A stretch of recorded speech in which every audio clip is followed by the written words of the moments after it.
The markets are blithely going up with this as a backdrop. I think that's why it's important to have a defensive position. Do you think the market's going to fall aggressively? I think there will be a significant correction led by commodities, yes. What does that mean? Because 10%? 20%?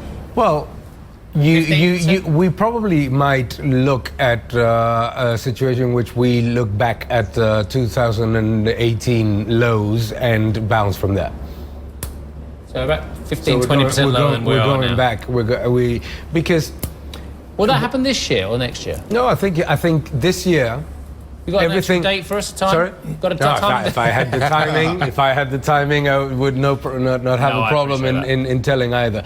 But this is the thing that I think is holding markets. Markets are being held by monetary policy, a view that inflation is low but is not as low as expected, and commodities that are sort of keeping themselves in a very tight range. Okay, so everything is being held by pins and needles.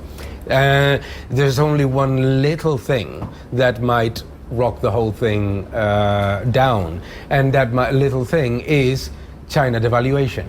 And China needs to devalue because there's no way that China can sustain another 12 months of this trade war with the shortage of dollars that it has without a yuan devaluation. And we all know what a yuan devaluation does to the market.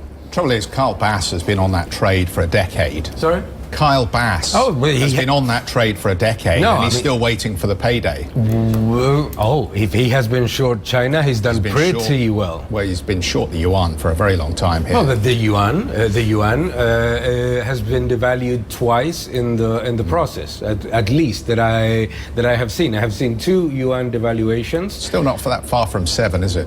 But the thing, obviously, the thing is, when you have capital controls, you cannot expect a currency to work the same way that another. So in defense of Kyle, what I would say is that the yuan today, as it is, I think that very few people out there that understand the yuan believe that it is 7 to the dollar. Let me just tell you, the Foreign Ministry of China says if the US insists on escalating trade tension, China will respond with firm resolve. This, I guess, a response to President Trump calling into CNBC.